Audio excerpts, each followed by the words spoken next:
dude. Happy Thursday to Yeah, you. thanks for having me again. The fourth time, man. We're only kind of busy right now. It's a little bit of a rough. I do have a Oh beer, yeah. an easy beer to drink. So Oh, cheers to you, my I have a friend. heavy one. Oh, Cheers. What are you drinking? I have a Little Anomaly IPA from Long Trail. Okay, I have a Buddle Chip from Hamburg City, a Mr. O double Mmm, IPA. I like that label.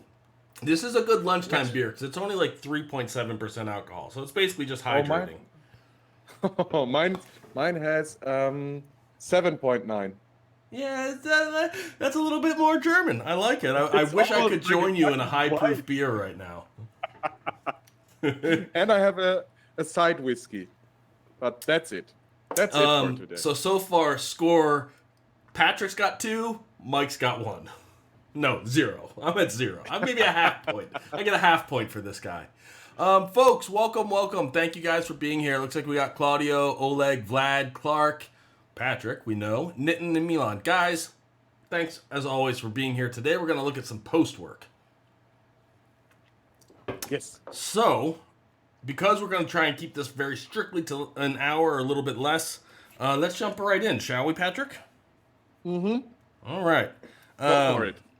So we're currently looking at an image that I made this year at Maddie. Shout out to the Maddie folks. And Davide, I saw a comment from you yesterday, and I didn't see it until after the stream. Good to see you. Davide is one of the guys in charge of Maddie, and always a wonderful host when I go out to Venice. This was one of the images I made at the workshops that I did a couple months ago, feels like a year ago. And so this was done live with students, and I'm not sure exactly how long overall I spent between sketching and 3D and everything else, but in post I spent about an hour going from this, admittedly not pretty rendering, Okay. to this, which I'm pretty happy with. And so today the main thing that I was using in this was depth maps. And so the main thing that I'm going to do today is not necessarily try to finish this image, but at least explain some of the steps that I would take to go from something like this to something like this as it pertains specifically to depth maps. Does that sound like a plan? Yeah, amazing. Show me how to use depth maps. I mean, I just know this one single workflow where you load in the depth map, put it in one of the you create a new channel, put it in the channel, and then you can blur some areas. Yeah, so that's like to simulate like depth of field or whatever else it might be. This is the only thing I ever done with Z depth maps. Yeah, and that was super duper useful, especially when rendering depth of field in camera was like, meant you had to wait for your rendering for, a year and a half. I haven't used that in forever, and I used to use Frischcliff for that, and I don't even have it installed anymore. So we're going to use it not for depth of field, but for atmospheric perspective mostly, and to like bring out.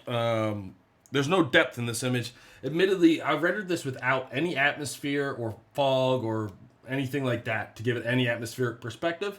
Working on a laptop, students working on a laptop, depending on their software and everything else, that can be trouble. And I think that everyone should at least know how to put in atmospheric perspective in post, because you can control it a lot more than you can usually in 3D.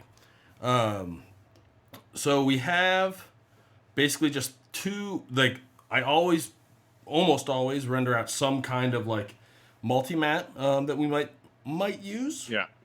But we also have a depth map that obviously just goes from black to white, judging by how far it is to the camera. I know you know that, in case anyone in the chat doesn't know that.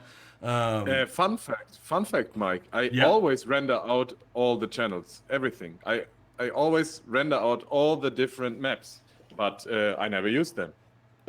It's a thing I'm doing in my workflow. It's like, oh, I have to switch on ZDev, I have to switch on Matte ID, I have to switch on, maybe I need an alpha channel, and then I save every map and I don't give a shit anymore. This is actually my post work is actually sending the image to the client. This is what I'm doing. Milan was making jokes about that yesterday when I was doing my 1 hour challenge. That like, I should have taken that first really bad rendering and sent it to you and said it's just a test render. Work in progress. So what we're going to do here is we're going to go into channels with this mask visible. We're going to go into channels and just hold control and click the RGB pass, which is going to load the luminosity of the image. So white will get 100% selected, black will get 0% selected.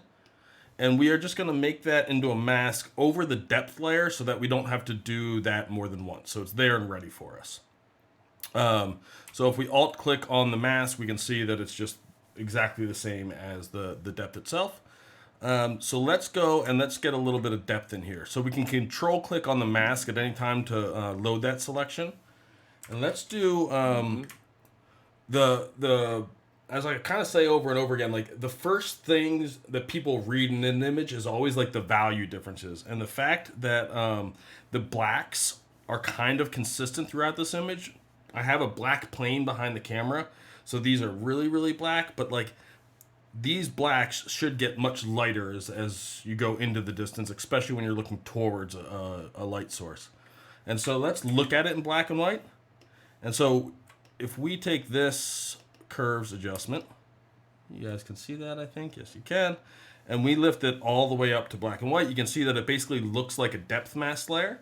At this point, in color, it looks weird. We're just going to look at it in black and white for a second, but you can see that the foreground's not really getting changed at all, and as things go further back, they're getting adjusted more and more by this adjustment, right? Simple idea of a mask. And so let's just kind of start to do it somewhat selectively. So right now, because of how this mask looks, this is very black and this is a pretty light gray. When we lift up the blacks a little bit here, we get a lot of distance separation between this guy and kind of the midground, but not a lot within the midground itself. Okay, so we're going to make another one, and usually I just kind of do them over and over and over again. Yeah. For this one, we want to kind of start to create some depth in these midtones. And so right now we're looking at the layer mask, and you can level or use curves adjustments on a level mask itself. And so we can, just by pressing Control L, we can darken this way, way down so that this is going to barely get affected. And we're going to brighten it up so that anything beyond this gets affected pretty heavily. Does that make sense logic-wise? Yeah. So now, with this one, you can see like it's affecting the far distance way more than the near midground, let's call that. Okay. So this might be too much when we go back to color, but like I think we can see that when we look at it just with these two curves adjustments, we immediately have like a legible amount of depth in there. Does that make sense? Are we still on the same page? Yeah. Rock and roll. We are, yes. And Patrick, can I task you with keeping an eye on the chat? Okay. If you have any questions, guys, let me know, and Patrick will relay them to me, and this way I won't miss them like I did yesterday. Or most days, if we're being honest. I will. Let's see what this looks like in color at the moment. It's getting like obviously like a bit washed out, a bit more washed out than I want it to be. And so we can just kind of go and see what's really doing it. And it's really this guy. This is like a pretty big lift. Now we can also bring the brights down just a bit, but we don't want to do it a ton. When you're playing with color, it's always a little trickier. I love black and white. So we're still getting the depth that we want, just not as ridiculously. Okay, so what are we going to do next? Next, let's use depth to paint in some like cloudy fog. We could use if we were going for like super photorealistic, we could use any type of texture that we have for clouds or fog or mist or whatever else. For this, we'll just paint it. And so we'll do the same thing, create a layer, we'll set it to screen. You're just copying the Z depth always on the layer. And then so like it's always just the mask. Yeah, so I brought that mask there.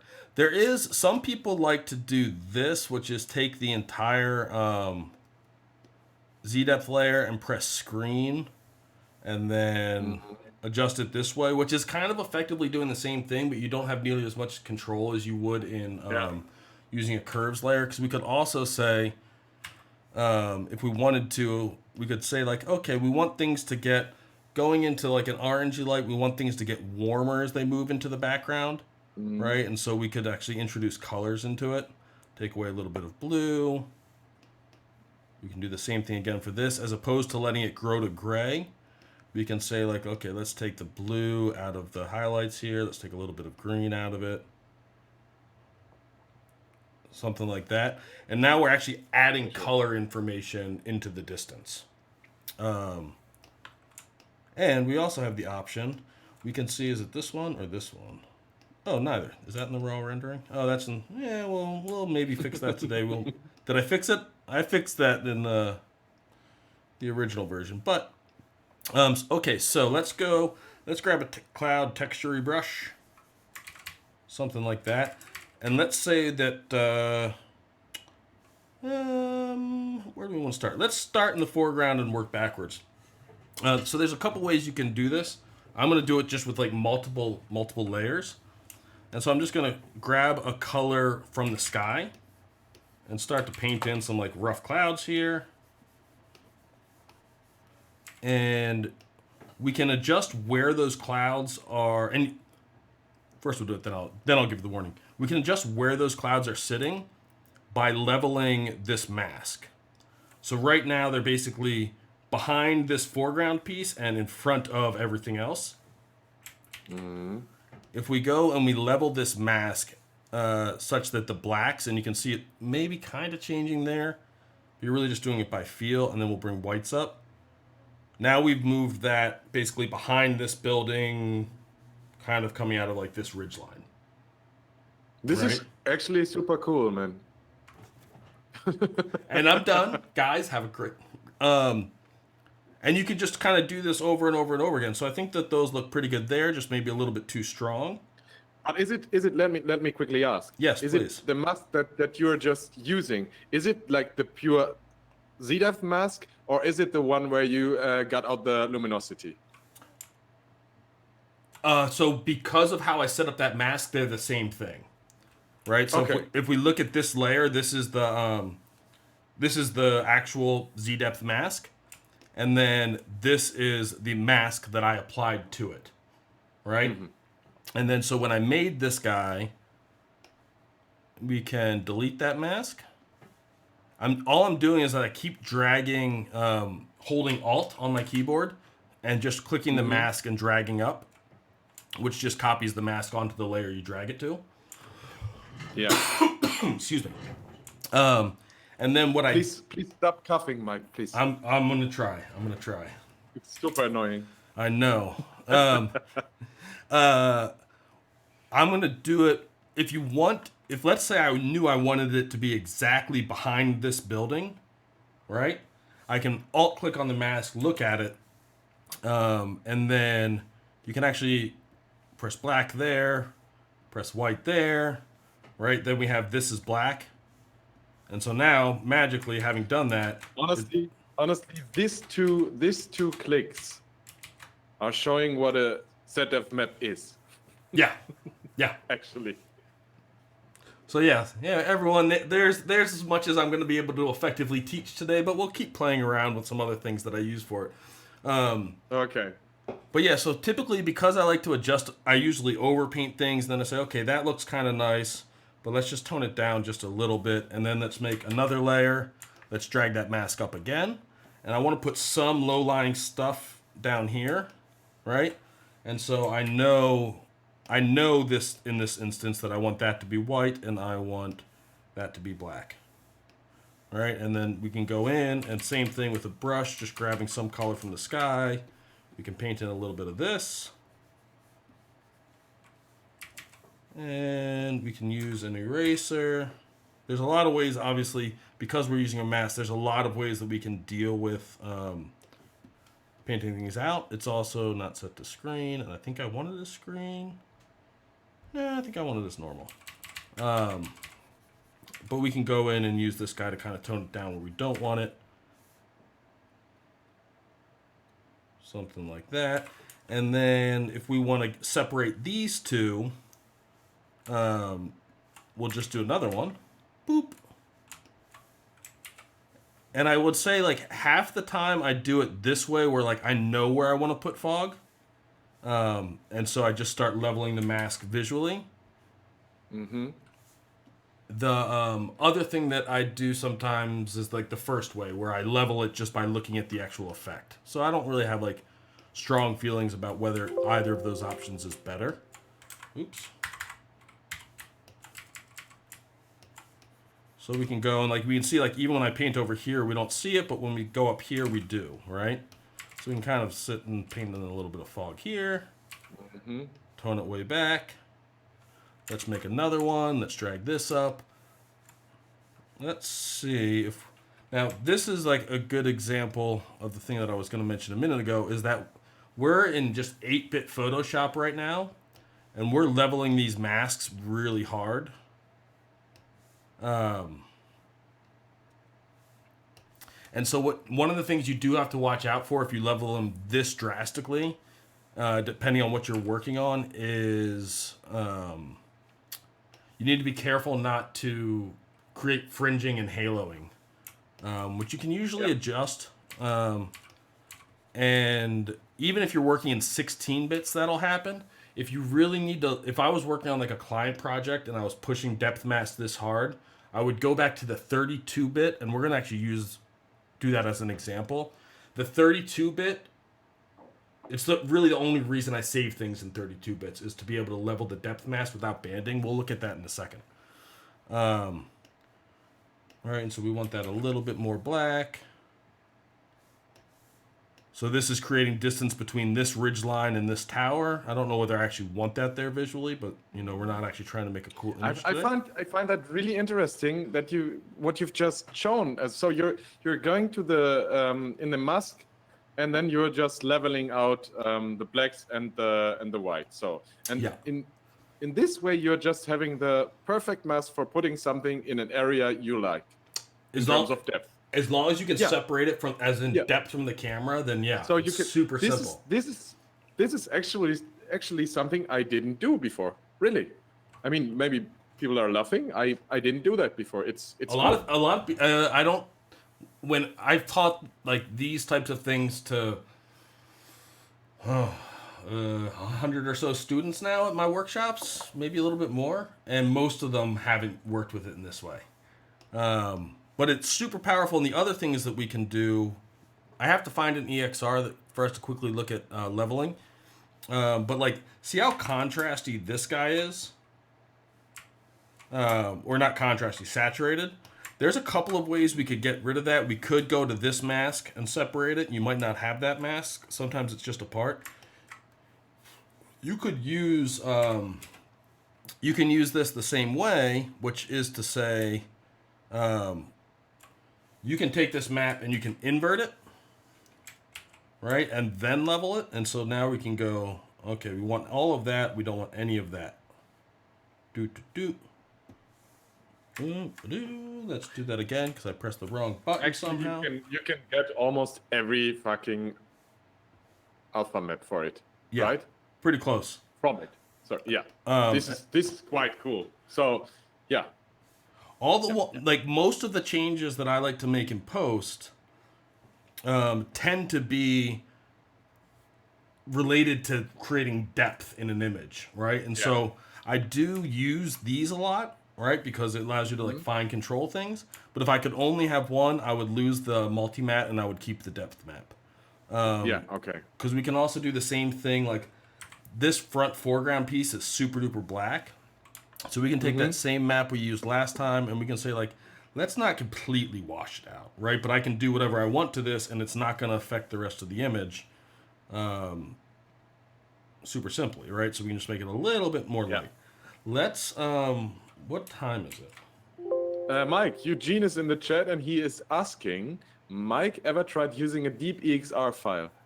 Eugene, I have not, because since it has become widely usable, I've not been working with a renderer that exports deep EXRs. Part of my reason that I'm pretty sure I'm going back to V-Ray. I don't even know what this is. Deep EXR, when you render an image, and I'm sure Eugene can do a better job, but when you render an image, as opposed to just saving RGB values everywhere, it actually saves depth information for each pixel. Right? So like you're really rendering it, so Okay. you can take it into something like Nuke and you can place in, Yeah. you can composite things inside of the image and it knows which pixels are in front of it and which pixels are behind it. And I'm sure that there's probably a ton more that you can use, but no, I've never used it. And it's been one of those things that I've wanted to do for forever. Mike, by the way, Yes. for the next two ones, I have two ideas. I would love to show you some Houdini shit next week, just for fun. I like that because next week's better than this week, but not crazy. But anything that doesn't require me to do anything in preparation, I am all for. That's what I'm trying to say. No. It's I'm gonna show you some basic Houdini stuff. I love it. Done. Just for fun. I don't know what comes out of it, but fuck it. But for the one after that, I have a question to you for another cool topic. Yeah, I would love, even though it sounds really boring, we need more alcohol for this, of course. I would love to talk to you about file formats because this is a thing I don't really have a fucking clue. Really, I mean, I know what a PNG is. Let's get drunk and talk file formats. I love it.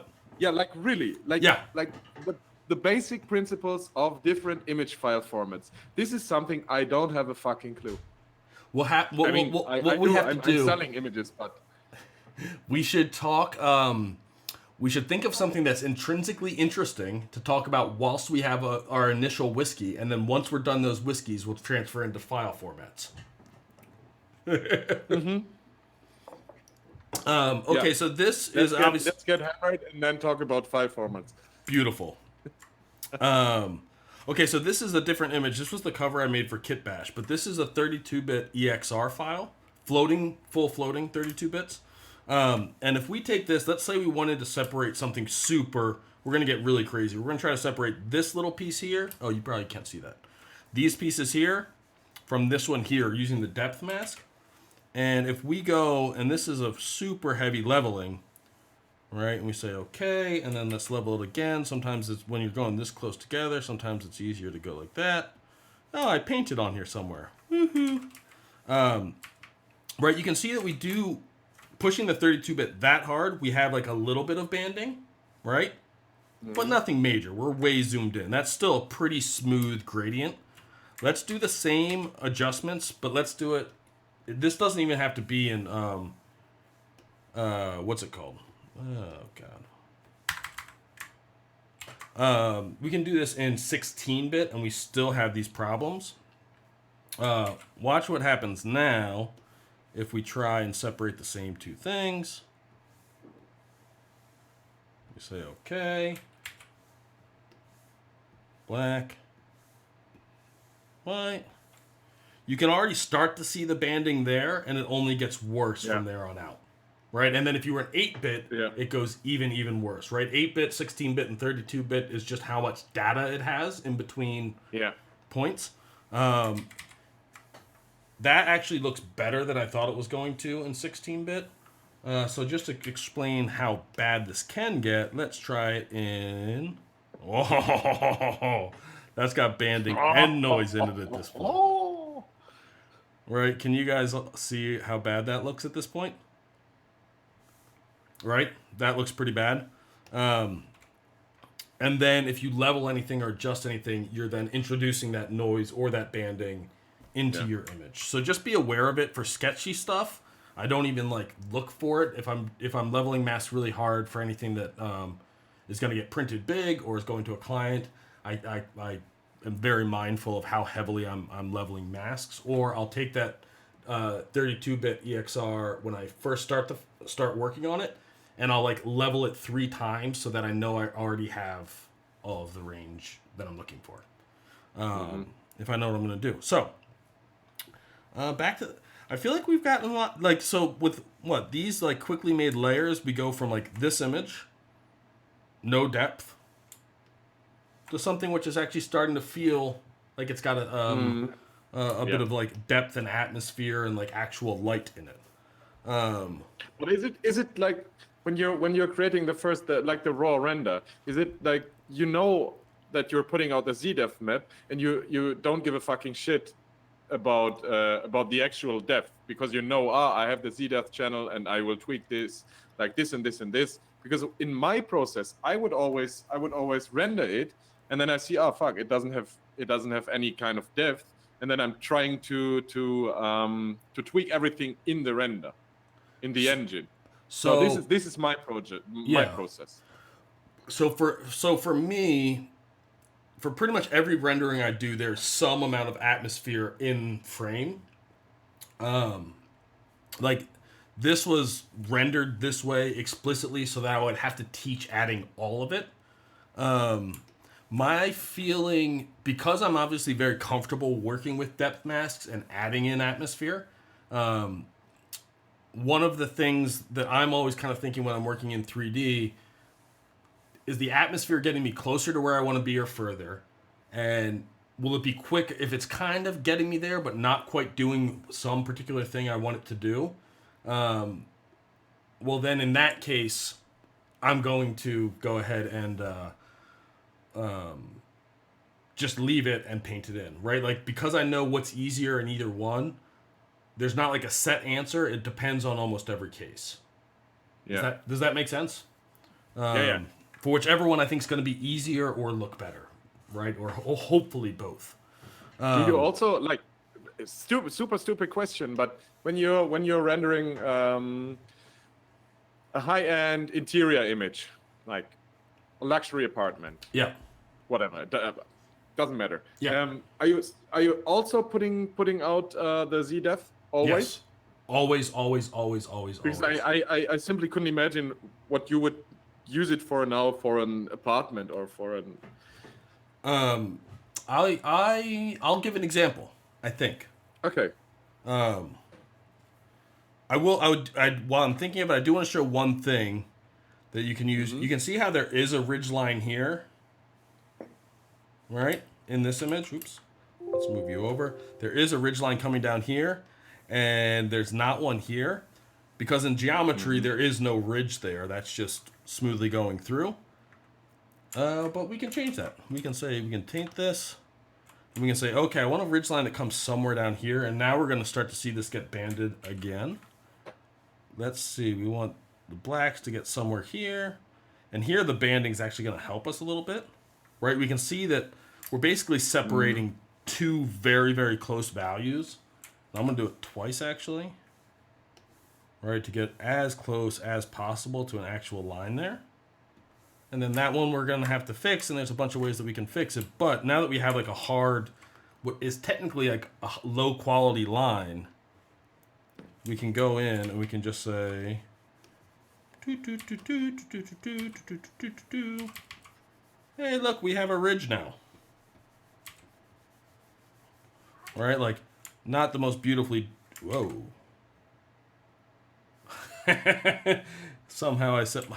Like, this brush doesn't seem to be doing what I expect it to, and it was set to difference. Right, so, like, that's super quickly done, and you can see where it's starting to fall off up there, and so we can just go, and with a harder brush, we'll go with this brush. We can just paint some of that out. Actually, I don't think we want to paint all of it out. It's actually kind of nice that a little bit of it ends up there. But you can see that, like, and it's cool that you use the banding. because I like wanted a ridge there, right? Sense. And then that adds obviously it was much more subtly done and controlled here, but it adds like that little extra. Again, it's like another piece of visual depth to step the viewer back into an image. Yeah. So let's see. There's an image.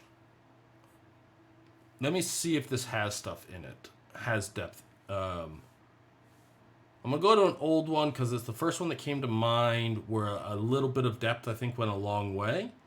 I'm not sure how much of it I rendered or if I rendered any of it. And it's an old project. But what was it called? 277. 277. Yeah. And Photoshop. And what was that one called? Oh, Jesus. let's see, what was the name of that file? 3-bedroom corner. Photoshop, 3-bedroom corner. Milan just says, Z-Depth is great for interior, especially if camera is facing a window, adding light, hits, flares, and atmosphere. Okay. Yeah, and like, and to know this, you should notice that, like, when you get God rays, right? Like, God rays are just an extreme example of atmospheric perspective.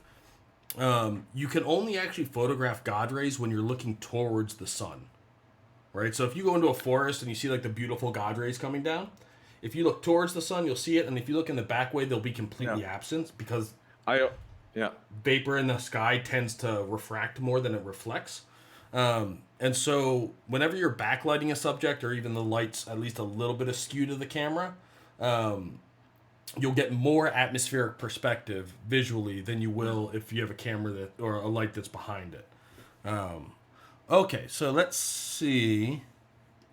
I always use God rays when I'm rendering with Lumion. I've never used. Wait, have you? Wait. I'm joking. Okay. Because no, I would never use Lumion.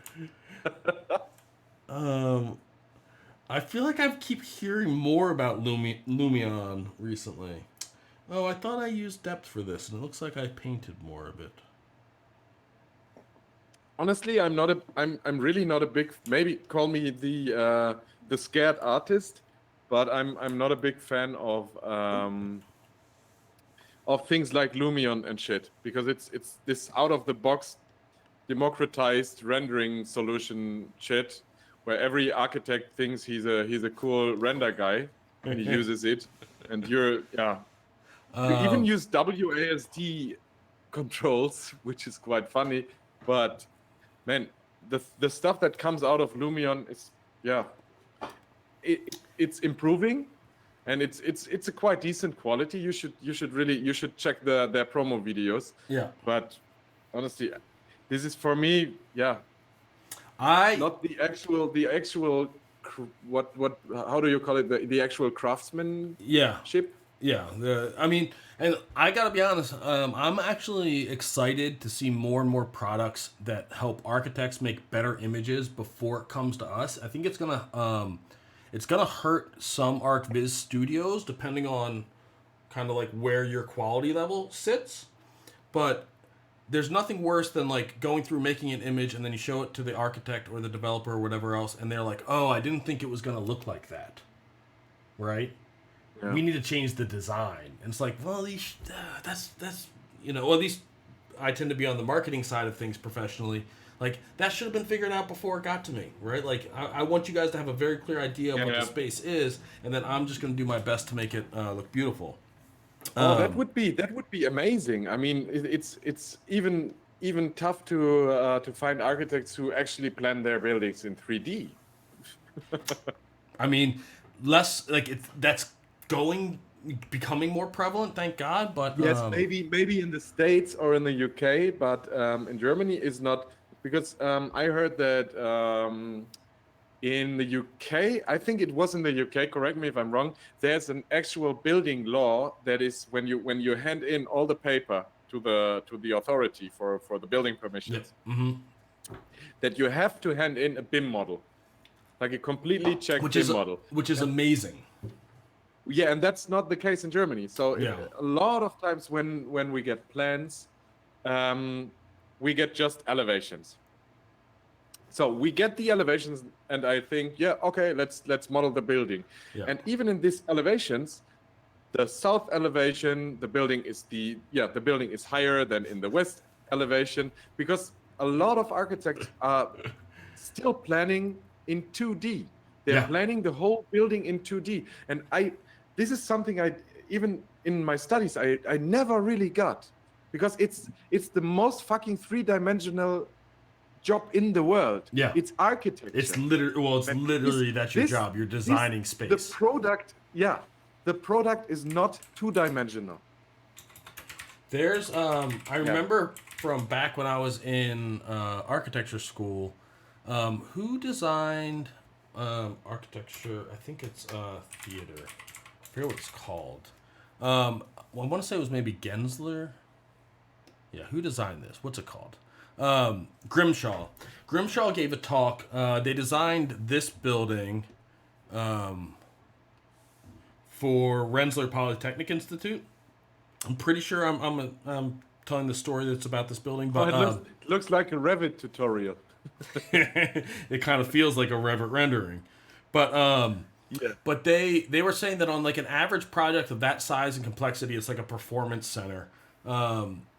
The course of construction, they have like several, like 10,000 RFQs, requests for information, or RFQs, Yeah. RFIs, requests for information, where like two Requests things, for questions. requests for questions. If anyone has a wrong fucking question for us, please send it to me or leave it in the comments so that Chop and I can get to it. But RFI, request for information, where like two drawings don't line up or there's a conflict between two drawings or whatever else. That was the first building that they did fully 100% by all they gave to the contractor was a complete BIM model from Revit, and I think they said that it was less than 200. So it went from 10,000 questions about we need to figure something out to like 100, 200. Super awesome. Wait, so I do want to show you this though. Back to our depth masks. You've probably seen this image before because you've seen me talk, and I talk about this one a decent amount. Man, but this is I'm also enjoying the talk. I am too, but I want to finish teaching, and we can't go for forever. I know, but we're dwindling. That talk, that ever-present clicking talk in my ear. So, for those of you that wonder like what my actual like professional renderings look like out of the frame buffer, this is what this rendering looked like. And this is what my Photoshop file looks like. I probably spent like an hour on it to go from that to this, which is a small change, but I think one where this just feels like a rendering and this feels like you can actually have a sense of the sunlight. To me, those changes are significant. And there is one layer in here that is a particularly important layer to me, which is this guy. This is the mask we have on it, right? So pure black to pure white. You can see some of that banding I was talking about, right? That I did not fix in this one because I'm either missed it or we'll see in a second. I think that this is such a subtle change that it doesn't matter. And all this mask is doing is lifting the blacks as you go further. And so if we turn it off, little bit of depth, right? Like it's probably a little bit more than there would be in real life, but it gives just a little bit more like size and scale and kind of feel to the image. So that one layer is probably the most important layer in this entire thing. Let's see what happens if we turn everything off. There's some other brightening stuff that's important.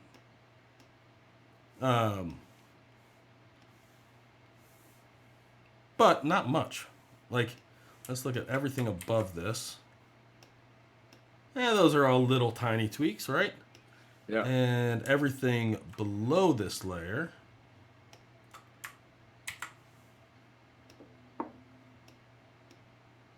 And that's just kind of brightening the whole image. I use it in pretty much all of my post-production. It's just, I can't paint fog into this image, unfortunately. Done.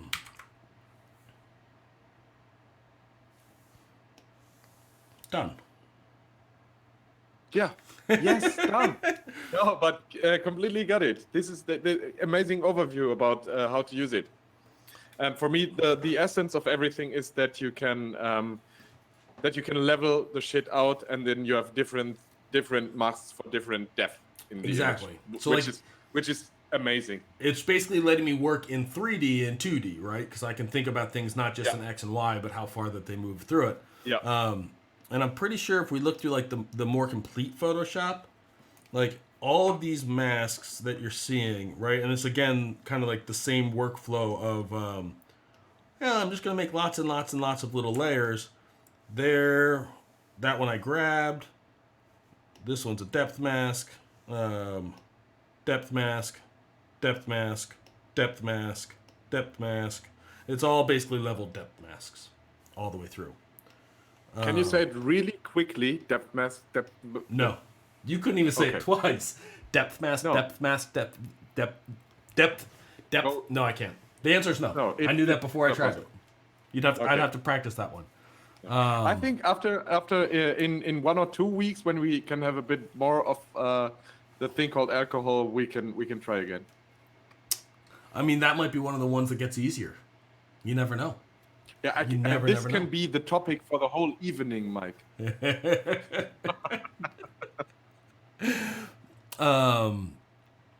Okay, how are we doing on chat?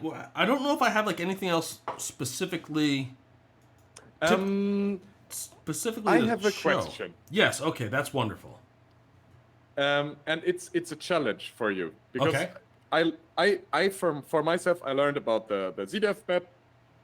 It's amazing. I love it, and I will prove to you that I will use it. And do you have a normal map rendered out for one image? In general, yeah. In general, Yeah. the task for you now, challenge, because we are talking about some passes, the ZDF pass and the normal map. Show me in 5 minutes where to fucking use a normal map as an outputted map. Where to fucking use it? Can I just link to the video like from 3 weeks ago when I did that exact thing? Oh fuck! I didn't see that. I'm sorry, man. No. I have to admit, I'm not watching every stream and every video. No, it's simply because there's so much cool content at the moment at Corona times. Patrick, I take. You don't need to explain yourself, buddy. If the people that watch this every day, I am incredibly thankful for and a little bit jealous of because I can barely find the time to do them every day. That being said, we're getting a warning, guys. If we go blacked out or something, let me know. Oh, there's a question, Mike. Yes. When you have a banding image, does blurring the image fix it or just make it worse? I think the solution was noise, wasn't it? Well, wasn't it? Just it putting depends. some noise on it. It depends what you mean. When you have banding in the depth mask, blurring that usually makes it worse. Because then whatever edge you're trying to pull out is then getting soft. It's a case by case basis. In a like final image, if you have a blue sky, like most of the time when I'm dealing with banding, it's either in like a white wall or a blue sky, like a completely clear blue sky.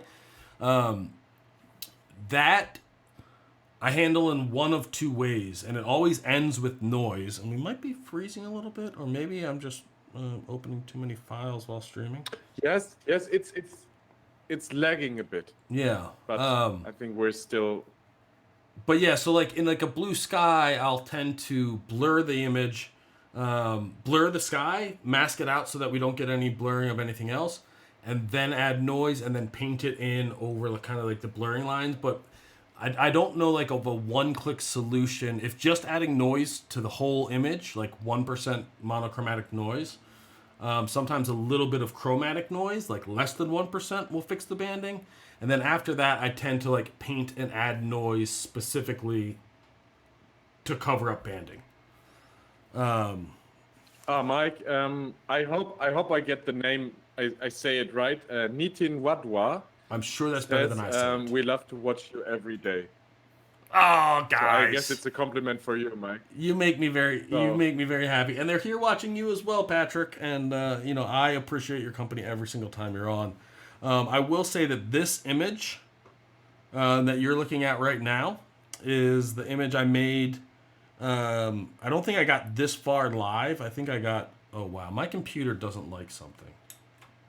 Like my computer is telling me that like we're about to quit on you. Let's close some of these. This one. Look at that! Look at that pausing. What are they doing? This computer is on its last leg. Can you still hear me, Patrick? Yeah, I can hear you. This was the rendering that I made that image out of. And I used normal maps, basically to select things facing in different directions to paint in some suggestion or idea of light. And this is the first time I've ever done that. this ridiculously heavily, but a lot of times I'll use it just to selectively paint back in details into shadow. If I want like a little bit like of a suggestion of top light, you can use normals to actually reintroduce shadow detail when you removed it. That's my main thing. Or reflected light if I really want to play something up.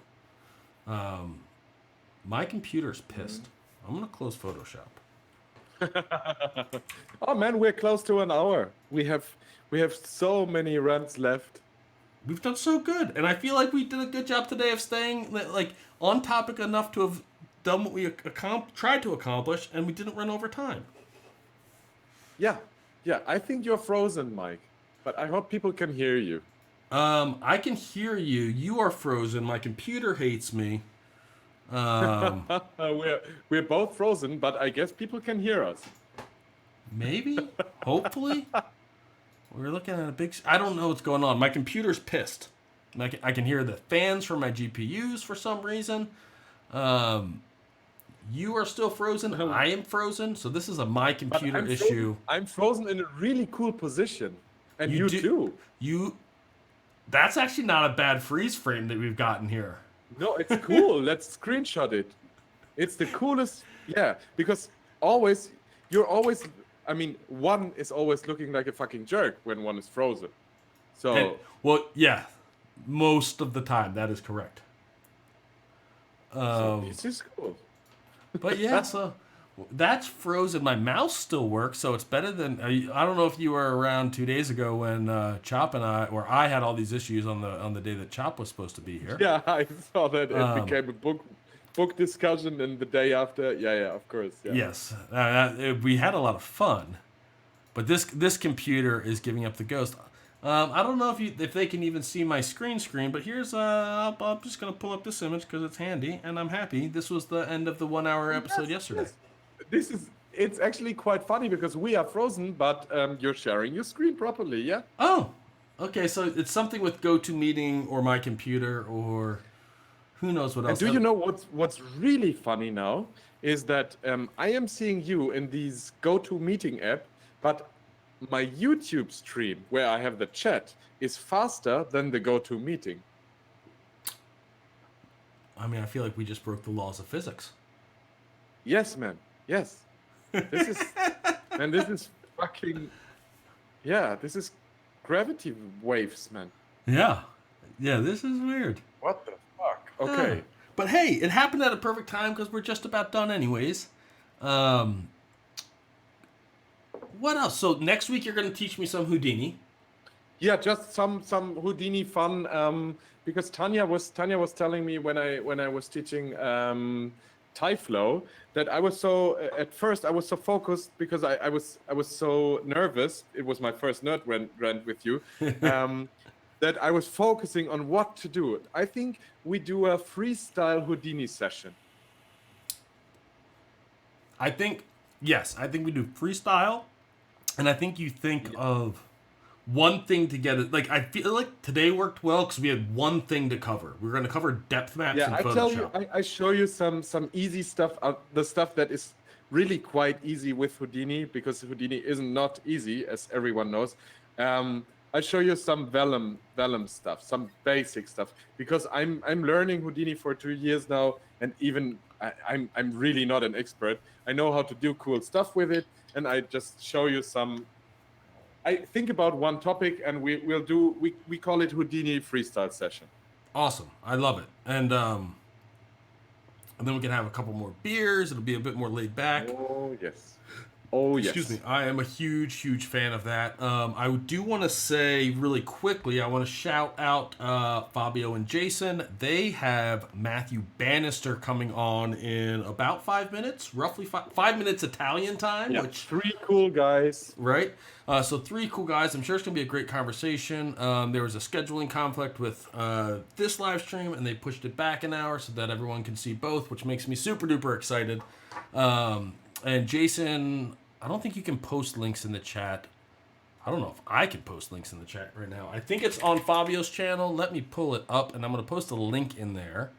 I think you're allowed to post links. I think I am, and nobody else guys is. In the guys in the chat, if you would love to see any specific topic, just write and just put it in the chat. Put it in the comments, right? Because my brain kind of goes blank while I make these things, and I forget them. Yeah.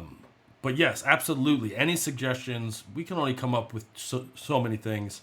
Jason, thank you for chiming in, and I just found the link and posted it. I hope you guys can see that.